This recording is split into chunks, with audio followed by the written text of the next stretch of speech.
గ్రామస్తులు, అదేవిధంగా సుదూర ప్రాంతాల నుంచి వచ్చినటువంటి వివిధ సంఘాల మిత్రులారా, ప్రజాస్వామికవాదులారా,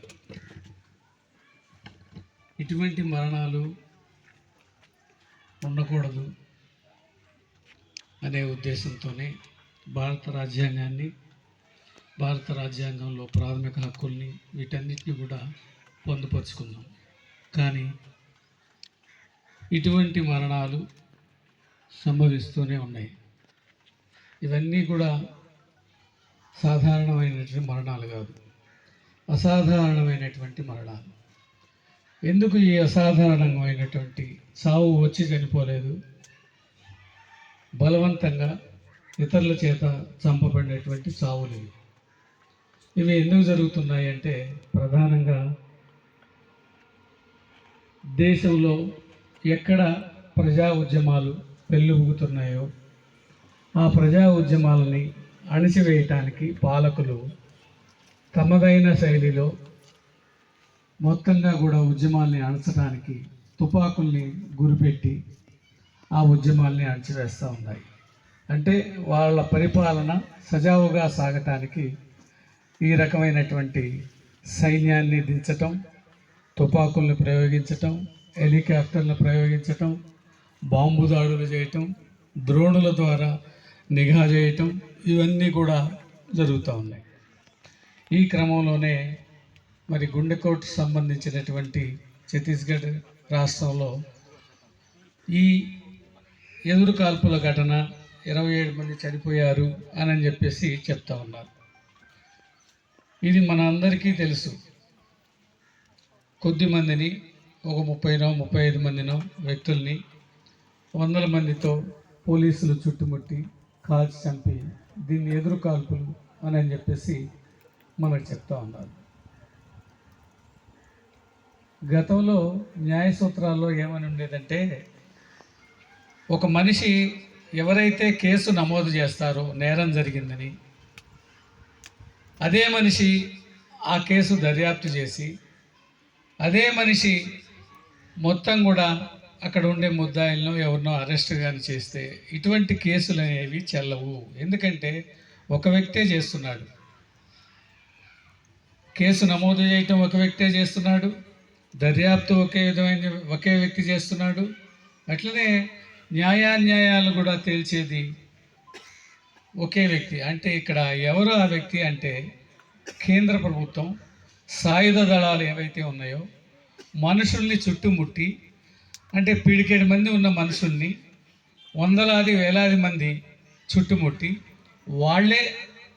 వాళ్ళని చంపేసి చనిపోయిన వాళ్ళ మీదనే కేసు నమోదు చేసిందే కాకుండా కనీసం వాళ్ళని చంపే అధికారం వాళ్ళకు ఉందా లేదా అంటే చంపే అధికారం లేదు, కానీ వాళ్ళని చంపేసి కనీసం శవాల్ని కూడా ఇవ్వకుండా ఈరోజు దుర్మార్గానికి పాల్పడుతూ ఉన్నారు. మనం చిన్నప్పుడు పాటలు పాడుతూ ఉంటాం, చలిచీమలు అన్నీ కలిసి బలవంతమైన పావుని చంపేస్తాయని, గడ్డిపోచలు అన్నీ కలిసి మదపటేల్ని ఏనుగుని కట్టేస్తాయని చెప్పి పాటలు పాడుకున్నాం. మన ఈ పిడికెడ మంది మిత్రులే భారత ప్రభుత్వాన్ని దాదాపు 21-22 లక్షల మంది సైన్యాన్ని గడగడలాడించారు. మన్మోహన్ సింగ్ దగ్గర నుంచి ఇప్పటి ప్రధాని మోడీ వరకు కూడా మావోయిస్టులు ఎవరైతే భారతదేశంలో ఉన్నారో వీళ్ళని ఎదుర్కోవటమే అంతర్గత సమస్యల్లో ప్రధానమైనది అని చెప్పేసి ఎర్రకోట మీద జెండా ఎగరేసే ప్రతిసారి అన్నారు.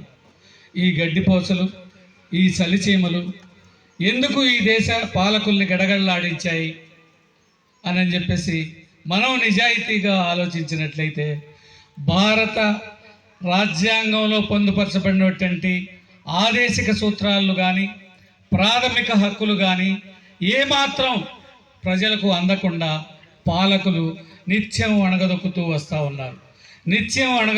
వస్తున్నారు. ప్రజలకు జీవించే హక్కు లేకుండా, ప్రజలకు మాట్లాడే హక్కు లేకుండా, ప్రజలు సంఘాలు పెట్టుకునే హక్కు లేకుండా ఇట్లా మొత్తంగా కూడా అణచివేసే చర్యలు చేపడతా ఉన్నారు. జీవించే హక్కు ఈ భారతదేశ ప్రజలకు ఏ విధంగా పాలకులు లేకుండా చేశారు అని అంటే, వాళ్ళు నివసించే భూమిలో వాళ్ళని అక్కడ ఉండనీయకుండా వేరే వారి చోటకి తరిమి వేస్తే వాళ్ళ జీవించే హక్కుకి ఖచ్చితంగా భంగం కలుగుద్ది. చేపను నీళ్ళ నుంచి వేరు చేస్తే ఆ చేపకు జీవించే హక్కు ఉంటుందా? ఉండదు.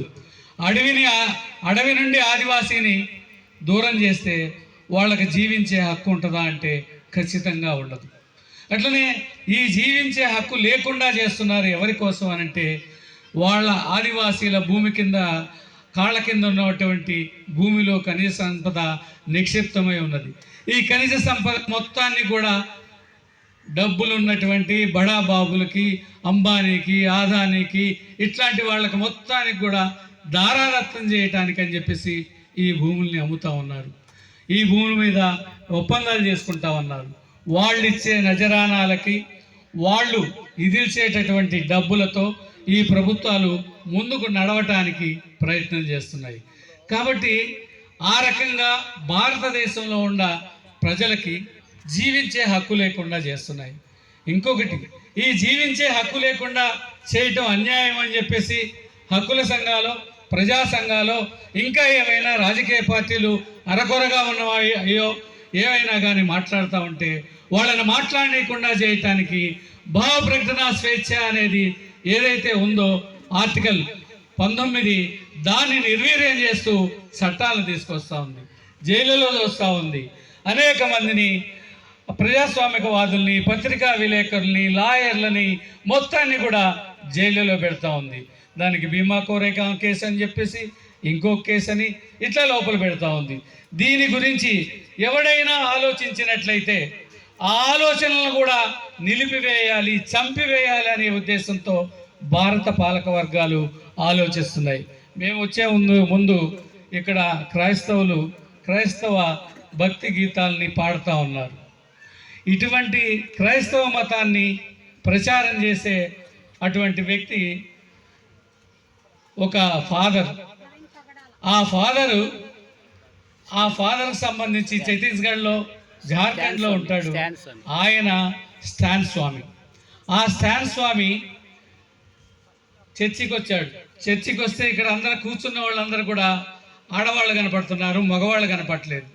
మగవాళ్ళు కనపట్లేదు ఏంటి అని చెప్పేసి అక్కడ ఆడవాళ్ళని అడిగితే, మా భర్తలందరూ కూడా జైలుకి వెళ్ళారు. ఏం కేసులో జైలుకి వెళ్ళారు అంటే, మేము నక్సలైట్లని, మావోయిస్టులని మా భర్తల్ని జైల్లో పెట్టారు అని చెప్పేసి స్టాన్ స్వామితో చెప్పారు. అదేంది నక్సలైట్లా? వీళ్ళు మొన్నటిదాకా చర్చిలకు వచ్చేవాళ్ళు కదా, వీళ్ళు ఎట్లా నక్సలైట్లు అయ్యారు అని అంటే, మా ప్రాంతంలో ఏదైతే వనరులు ఉన్నాయో, కలప ఉందో, లేకపోతే ఇంకా ఇతర ఖనిజ సంపద ఉన్నదో, ఈ ఖనిజ సంపద కోసం మొత్తం అడవిని ధ్వంసం చేస్తూ ఉంటే, అట్లా ధ్వంసం చేయొద్దు, పచ్చదనాన్ని పరిరక్షించాలి అని చెప్పేసి వాళ్ళు పర్యావరణవేత్తలతో కలిసి ముందుకొచ్చారు. అందుకని చెప్పేసి వీళ్ళందరూ కూడా మావోయిస్టులు అని చెప్పేసి ఊపా కేసులు లాంటి కేసులు పెట్టి సంవత్సరాల తరబడి రాకుండా చేశారంటే, ఆ స్టాన్ స్వామి వాళ్ళ పరిశోధన సంస్థ ఒకటి ఉంటే క్రైస్తవుల్ది, దాంట్లో అసలు రీసెర్చ్ చేయించాడు. నిజంగా వీళ్ళందరూ నక్సలైట్లా కాదా అని చెప్పేసి రీసెర్చ్ చేపిస్తే అక్కడ తేలింది ఏంటంటే, 100కి 3 మాత్రం సిపిఐ మావోయిస్టులు, మిగతా 97 మంది, దాదాపు 3000 మంది పైచీలకు జైలులో ఉంటే అందరూ కూడా అమాయకులు అని చెప్పి తేలింది. ఆయన భారత ప్రభుత్వానికి, అక్కడ జార్ఖండ్ ప్రభుత్వానికి అర్జీలు రాశాడు, ప్రభుత్వానికి వినతి పత్రాలు సమర్పించాడు. వాళ్ళు ఎవడో పట్టించుకోవాలా. చివరికి విసుగు పుట్టి 10 ఏళ్ళ తర్వాత జార్ఖండ్లో హైకోర్టులో పిటిషన్ దాఖలు చేశాడు. పిటిషన్ దాఖలు చేసినా కానీ ప్రభుత్వం 5 ఏళ్ళ వరకు సమాధానం చెప్పాలి. అట్లా 20 ఏళ్ళు గడిచింది. ఆయనే స్వయంగా పిటిషన్ దాఖలు చేసి ఇట్లా అన్యాయంగా జైల్లో ఉంచడం ఏంది అని చెప్పేసి ప్రభుత్వాన్ని గద్దించి అడిగినందుకు ఆయనని భీమా కోరేగాం కేసులో పెట్టారు.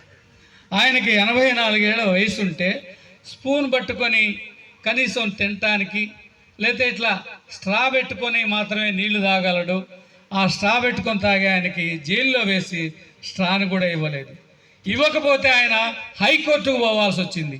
అంటే ఇక్కడ నిజాయితీగా ఈ భారతదేశ రాజ్యాంగానికి సంబంధించిన హక్కులు క్రైస్తవులు అడిగినా, ముస్లింలు అడిగినా, ఇంకా ఏ వర్గాల వాళ్ళు అడిగినా, హక్కుల సంఘాలు అడిగినా, ప్రజలు ఆందోళన చేసినా కానీ అణచివేసే ధోరణి అనేది పాలక వర్గాలు అవలంబిస్తూ వస్తూ ఉన్నాయి. అందులో భాగంగానే ఈ ఎన్కౌంటర్. గతంలో ఎన్కౌంటర్లు జరిగితే పౌర హక్కుల సంఘంగా మేము కోర్టులకు వెళ్ళి ఇది అక్రమం, ఇది అన్యాయం, ఇది ఎదురుకాల్పులు కాదు, బూటకపు ఎదురుకాల్పులు, ఆ శవాల్ని రీపోస్ట్ మార్టం చేయండి అని చెప్పి అడిగేవాళ్ళం. కానీ ఇప్పుడు కనీసం శవాలు ఇవ్వండి అని చెప్పేసి అడిగే దుస్థితికి నెట్టపడ్డాం. మరి ఈ గుండెకోట సంఘటన వచ్చిన తర్వాత శవాలను కాదు, శవాలను ఇవ్వకుండా మీరు శవాలను కూడా కాల్చేస్తున్నారు, కనీసం ఆ బూడిదని ఇవ్వండి అని చెప్పంటే బూడిదని ఇవ్వని పరిస్థితికి కూడా నేడు నెట్టబడుతూ ఉన్నాం. అంటే భారత ప్రజల కోసం, ప్రజల చేత, ప్రజల కొరకు, ప్రజలు పరిపాలించుకోవటానికి డాక్టర్ బిఆర్ అంబేద్కర్ లాంటి వాళ్ళు ఏ రాజ్యాంగాన్ని అయితే నిర్మాణం జరిపారో ఆ రాజ్యాంగానికి తూట్లు పడుస్తూ ఈరోజు పాలకులు పనిచేస్తూ ఉన్నారు. ఇదే పాలకులకి వంతబాడినట్లుగా, అంటే పాలకులు ఒక భాష మాట్లాడతారు, అంటే మనల్ని పరిపాలించేవాళ్ళు, అది ఏ పార్టీ అయినా కావచ్చు, ఇప్పుడు తెలుగుదేశం కావచ్చు, ఇంతకుముందు వైఎస్ఆర్, ఆ తర్వాత కాంగ్రెస్, ఇప్పుడు భారతీయ జనతా పార్టీ, ఏ పార్టీ అయినా కావచ్చు ఒక భాష మాట్లాడుతుంది. అదేంటంటే ప్రజల్ని అణచివేతకు గురి చేసేటటువంటి భాష. అయితే ఈరోజు ఆ భాష ప్రభుత్వాలు నేరుగా మాట్లాడకుండా కోర్టుల చేత మాట్లాడిస్తూ ఉన్నాయి. ఎట్లా మాట్లాడిస్తున్నాయంటే ఈ గుండెకోట అమరవీరులకు, ఈ గుండెకోట మృదులకు సంబంధించినటువంటి ఒక ఘటన, మీకు ఈ ఘటన గురించి తెలిస్తే మీకే అర్థమవుతుంది. మేము ఒక పిటిషన్ వేసాం. ఎవరి తరపున? కేశవరావు తరపున, అట్లనే సజ్జా నాగేశ్వరరావు గారి తరపున, వాళ్ళ తల్లిదండ్రులు, వాళ్ళ బ్రదరు సజ్జా నాగేశ్వరరావు తరపున వాళ్ళ అన్నయ్య ఓ పిటిషన్ వేశారు కోర్టులో, రాష్ట్రంలోని హైకోర్టులో. ఏమని వేశారంటే ఈ బాడీల్ని మాకు అప్పచెప్పండి, ఎన్కౌంటర్లో చనిపోయారని చెప్పేసి మీరు చెప్పారు, ఆ బాడీల్ని ఛత్తీస్గఢ్లో ఉన్నాయి, నారాయణపూర్లో, కాబట్టి వాటిని అప్పచెప్పండి అని చెప్పేసి కోర్టులో వేశారు. ఎందుకు వేశారు అంటే కేశవరావు గారి ఇంటికి ఒక ఫోన్ వచ్చింది. ఏమని? మీ అన్నయ్య నారాయణపూర్ ఎన్కౌంటర్ దగ్గర చనిపోయాడు గుండెకోట ప్రాంతంలో, కాబట్టి మీరు ఆ బాడీని తెచ్చుకోండి అని చెప్పేసి వాళ్ళ మండల పరిధిలోని పోలీస్ స్టేషన్లో, సర్కిల్ పరిధిలోని పోలీస్ స్టేషన్లో కబురు చేశారు. వాళ్ళు అప్పుడు బాడీని తీసుకొచ్చుకోవటానికి అని చెప్పేసి అంబులెన్స్ మాట్లాడుకొని వెళ్ళారు. వెళ్ళిన వాళ్ళకి అంబులెన్స్ కొద్దిగా దూరం అక్కడికి వెళ్ళిన తర్వాత ఇంకా శవాలను తీసుకురాలేదు ఎన్కౌంటర్ ప్రదేశం నుంచి అన్నారు. 2 రోజులు వెయిట్ చేశారు.